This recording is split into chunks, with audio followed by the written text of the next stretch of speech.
Great മീഡിയസിലേക്ക് സ്വാഗതം. Marco തരംഗം അഴിഞ്ഞാടുന്നു എന്ന് തന്നെ പറയാം. നോർത്ത് ഇന്ത്യയിൽ ഒരു രക്ഷയുമില്ലാത്ത കൊലവെറി പൂണ്ട് തന്നെയാണ് മാർക്കോ മുന്നോട്ട് കുതിക്കുന്നത്. ഹിന്ദി സിനിമകൾ ഓടുന്ന തിയേറ്ററുകളിൽ നിന്ന് ഹിന്ദി സിനിമ മാറ്റി വെച്ചിട്ട് മാർക്കോ പ്രദർശനം നടത്തുന്നു. അതാണ് ഇന്നത്തെ ട്രെൻഡ്. ചാനൽ ആദ്യമായിട്ടാണ് കാണുന്നതെങ്കിൽ ഒന്ന് സബ്സ്ക്രൈബ് ചെയ്ത് തരണമെന്ന് അഭ്യർത്ഥിക്കുന്നു. ഒപ്പം 50,000 സബ്സ്ക്രൈബേഴ്സ് എന്ന ആ ഒരു മോഹത്തിലേക്ക് നിങ്ങളുടെയും ഒരു പങ്കാളിത്തം ഒന്ന് അപേക്ഷിക്കുന്നു. തീർച്ചയായും എത്രയും പെട്ടെന്ന് ജനുവരി 1 മുമ്പ് 50,000 സബ്സ്ക്രൈബേഴ്സിലേക്ക് എത്തിച്ചേരാൻ ഒന്ന് സഹായിക്കണം. അങ്ങനെ മാർക്കോ ഇന്ന് നിറഞ്ഞാടുകയാണ്. 9 ദിവസങ്ങൾ പിന്നിടുമ്പോൾ നോർത്ത് ഇന്ത്യയിൽ വേറൊരു ലെവൽ തരംഗമാണ് മാർക്കോ. ഇന്ത്യ കണ്ടതിൽ വെച്ച് ഏറ്റവും വലിയ കൊടൂരമായിട്ടുള്ള ഒരു ബ്ലഡ് ഷെഡ് എന്ന് പറയുന്ന ലെവലിലുള്ള ഒരു മൂവിയായി മാറുന്നു ഈ ഒരു സിനിമ മാർക്കോ. അനിമൽ പോലെയുള്ള സിനിമകൾ വന്നു, കിൽ പോലെയുള്ള സിനിമകൾ വന്നു. അതിൻ്റെ മുകളിലേക്കാണെന്ന് വിധിയെഴുത്താണ് ഇന്ന് കാണാൻ കഴിയുന്നത്. അതായത് ഹിന്ദിക്കാർ ആ രീതിയിലാണ് ഈ ഒരു സിനിമയെ കാണുന്നത്.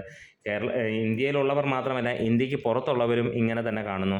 ഇന്ന് ഹിന്ദിയിൽ വലിയ രീതിയിൽ വന്ന 150 കോടി ബഡ്ജറ്റിൽ വന്ന ബേബി ജോൺ പോലെയുള്ള സിനിമകളുടെ തിയേറ്ററുകളിൽ നിന്നുള്ള ഷോ കൗണ്ടുകൾ മാറ്റിക്കൊണ്ട് ഈ ഒരു സിനിമ പ്രദർശനം കൂട്ടുന്നു.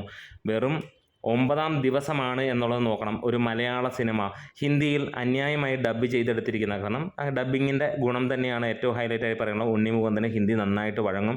ഗുജറാത്തിലായിരുന്നു അദ്ദേഹത്തിൻ്റെ ജീവിതമൊക്കെ. അതുകൊണ്ട് തന്നെ നല്ല പെർഫെക്റ്റ് ആയിട്ടൊരു ഹിന്ദിക്കാരൻ എങ്ങനെ സംസാരിക്കും അതേപോലെ സംസാരിക്കും. അത് ഒരു ആഡഡ് പോസിറ്റീവായിട്ട് തന്നെ കാണുന്നു. ഈ ഒരു സിനിമ അമ്മാതിരി ഒരു കൊടൂരമായിട്ട് തന്നെ നിൽക്കുകയാണ്. അതായത് ഇത്ര വയലൻസ് ഉള്ള സിനിമ ഇന്ത്യൻ സിനിമയിൽ വേറെ ഇല്ല എന്നുള്ളത് തന്നെയാണ് ഒരു ബെഞ്ച് മാർക്ക്. ഈ കേരളത്തിൻ്റെ ബെഞ്ച് മാർക്കല്ല, ഇന്ത്യയുടെ ബെഞ്ച് മാർക്കായി നിൽക്കുകയാണ് സിനിമ. ഇന്ന് കാണുന്ന കാര്യവും അത് തന്നെയാണ്. നമ്മൾ നേരത്തെ പറഞ്ഞിരുന്നു, താനെയിൽ 3 ഷോകൾ അല്ലെങ്കിൽ 5 ഷോകൾ ഓടിക്കൊണ്ടിരുന്ന ബേബി ജോൺ എന്ന സിനിമ മാറ്റിയിട്ട് അവിടെ അതിൻ്റെ ഷോയും കൂടെ ഈ ഒരു സിനിമയ്ക്ക് കൊടുക്കുന്ന ഒരു കാര്യം. അങ്ങനെ ബേബി ജോൺ 3 ഷോയും ഇങ്ങനെ 5 ഷോയിലാണ് നമ്മളുടെ മാർക്കോ ഓടിക്കൊണ്ടിരിക്കുന്നത്. മാർക്കോ എല്ലാ സ്ഥലങ്ങളിലും തിയേറ്റർ കൗണ്ട് കൂടുന്നു. ഹിന്ദിയിൽ വലിയ രീതിയിലുള്ള തരംഗമായി മാറുന്നു. ഒരു പക്ഷേ നമ്മൾ 10 കോടി പ്രതീക്ഷയെങ്കിൽ അതിൻ്റെയൊക്കെ മുകളിൽ 25 കോടി 50 കോടിയിലേക്ക് ടച്ച് ചെയ്യുമെന്നുള്ള പ്രതീക്ഷയാണ്. അതായത് ആദ്യ ദിവസം 20,000 രൂപ കളക്ഷൻ വന്ന സിനിമ ഇന്ന് നിൽക്കുന്നത് 50 ലക്ഷം രൂപയാണ് ഇന്നത്തെ കളക്ഷൻ. അതിന് മുകളിലേക്കുള്ള കളക്ഷനാണ്. ഒരു പക്ഷേ വരുന്ന ദിവസങ്ങളിൽ 1 കോടിയും 2 കോടിയും ഒക്കെ ഡെയിലി കളക്ഷൻ വരുമെന്നുള്ളത് തന്നെ പ്രതീക്ഷിക്കാം. എന്തായാലും നമ്മൾ പ്രതീക്ഷിക്കുന്നു വലിയ രീതിയിലുള്ള ഒരു റെക്കോർഡ് ആണ് ഈ ഒരു സിനിമ. ഒരു മലയാള സിനിമയ്ക്ക് വേണ്ടി ഹിന്ദി സിനിമ മാറ്റുന്ന കാര്യങ്ങൾ അതൊരു ഗംഭീരം അത്ഭുതം എന്ന് തന്നെ പറയാം. നമുക്ക് നേരത്തെ ഇറങ്ങിയ ദുൽഖറിൻ്റെ ഒരു സിനിമ, നമ്മുടെ രജനീകാന്തിൻ്റെ സിനിമ മാറ്റി വെച്ചിട്ട് അവിടെ പ്രദർശനം നടത്തിയിരുന്നു. അത് നമുക്ക് കാണാൻ കഴിഞ്ഞിരുന്ന ഒരു നമ്മളെ സംബന്ധിച്ചിടത്തോളം വലിയൊരു അത്ഭുത സംഭവം തന്നെയായിരുന്നു.